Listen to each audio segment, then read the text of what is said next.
Colonization. It's the reason the world is the way it is. We know all of its greatest hits: smallpox, Christianity, cultural erasure, and the violent displacement and murder of Indigenous people all around the globe. But on one of its B-sides is a lesser-known fact that doesn't get quite as much playtime: the colonization of gender. My name is Perrin Hastings. I'm an animator, game master, and non-binary creature of the night. In this series, I'll be diving deep into the everyday struggles surrounding gender and biological sex to discover how this all works, where our identities come from, and how we can find comfort in this batshit crazy world. This is the Gender Agenda.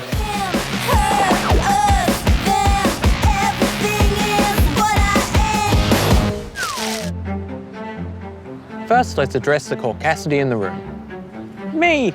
I'm as white as the Copenhagen snow, which means I've grown up with a very Western way of looking at gender, where everything is neatly categorised into two roles: the award-winning man and its best supporting actor, the woman. But despite the horrific efforts of my ancestry, the world is a varied and wonderful place, filled with cultures and religions of all different cardinal directions. So, with all that variety, I gotta know, what does gender look like outside of Western influence? Any ideas? No? My hembo. Channeling the complex history of Karangahape, Grayson Goff is a Takatāpui artist and walking beam of sunshine who's invited me into their space to discuss the poetry and motion of gender te ao Māori. What does gender look like, feel like to you? Oh, girl, you are straight in my business. When I think of concepts of gender, I can't escape this discomfort that I have with colonization. When you go outside and you kind of go into this colonized space, everything becomes so categorized. Oh, you're here for the tea, honey. You're here to be dished up some drama. Yeah. In my te ao Māori way of interpreting gender, Yeah. honestly, I don't know if I fully understand what that means. Yeah. Of course, I'm not trying to separate myself from patriarchal systems that I benefit off of.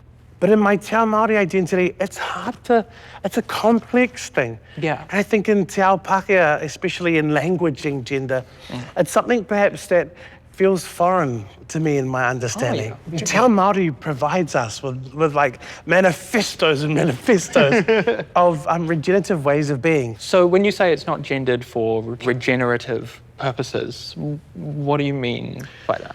The sun, for example, tamanui te rā, is often considered the masculine.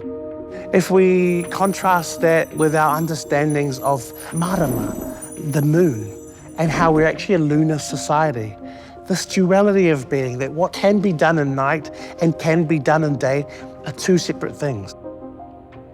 What does that duality look like? Takatāpuitanga looks and feels like the way that we reference and include these dualities, both the masculine, both the feminine. This idea that we're not the sum of just one of those parts. Right. And when we acknowledge concepts like whakapapa, how it is that we regenerate genealogy or how we're connected to sources of life, right, we must acknowledge that we're connected to both a masculine source of life and a feminine source of life. And some people call that mom and dad. Yeah, exactly. Grayson is just wonderful to be around. I don't think I've been in a space that's felt so immediately accepting. The idea from the rising of the sun to the rising of the moon, there are people channeling these male and female influences. Yeah, that speaks to me. But what happens when colonization disrupts your own stories and perspectives? For a Pacifica view on this disconnecting dynamic, I went for a round of putt-putt with former IPW NZ Women's Champion, Leilani Tomaniko. Hey! I'm gonna be Tiger Woods up in this bitch. Yeah. Oh my God. Oh, damn. So you say you don't connect with the term whawhawhine, that it feels like a slur. What do you connect with instead? My answers aren't serious. So I'm just gonna be like, I'm a woman, I'm a girl. But like, at the end of the day, I am a transgender woman. feel like I understand the importance of whakawhine and their role in my culture as a Samoan. I know back home they're more respected, I would say, because I feel like a lot of these Samoans that move to like westernized countries Like New Zealand. lost touch. Yeah, and I also feel like it's a lack of education as well. Okay. Because on one side of it, some people in Samoa like see whakawhine as just like something to laugh at, but I feel like it's more than that. They have like the strength of a man and then like the femininity of a woman, but they also got that like creative touch and stuff. First putt. Oh, damn. Oh my gosh, I'm doing so well. This is so random. That was so close to a hole-in-one. How do you get into wrestling, by the way? I was always a fan when I was growing up, watching with my family. I just love the divas. I just love how feminine and powerful they were. That's the kind of woman I wanted to be, a hot girl. Hot girl. Yeah, very. I don't play no silly games. Solid is my middle name. I felt normal in wrestling, to be honest. Felt like the most normal. Yeah, I person. felt like the most normal person in the room. I was just like, oh my God, I thought I was like weird because I'm trans, but you freaks are a whole different type of people. Some people take it further. No, they're weird. Really weird. I love them though, my friends. Oh my God. Did I win?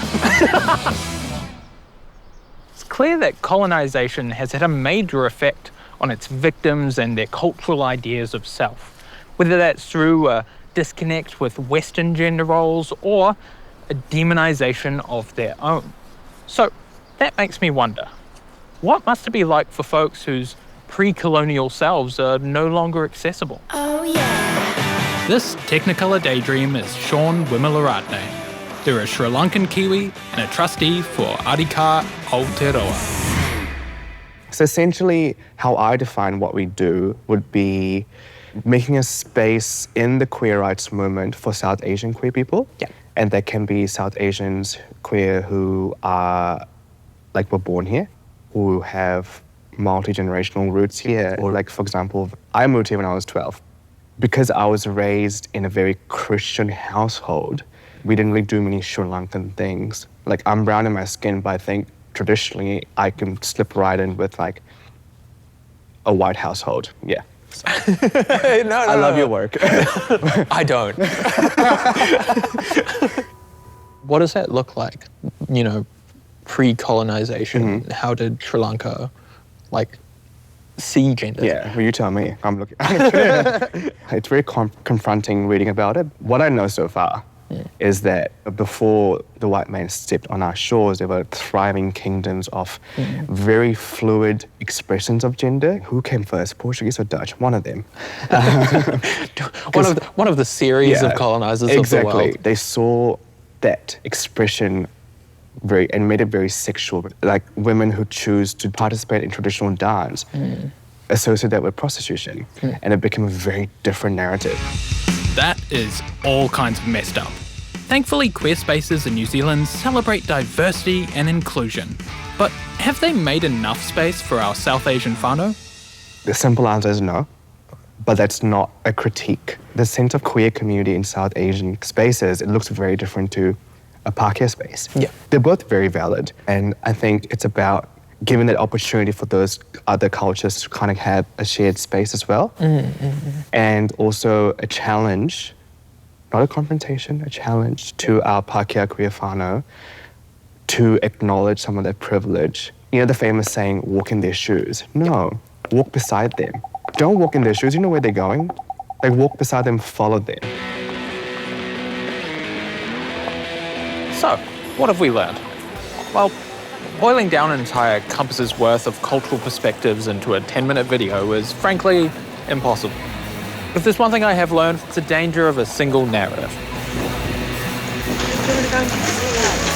I've always felt outcast by colonial views of gender.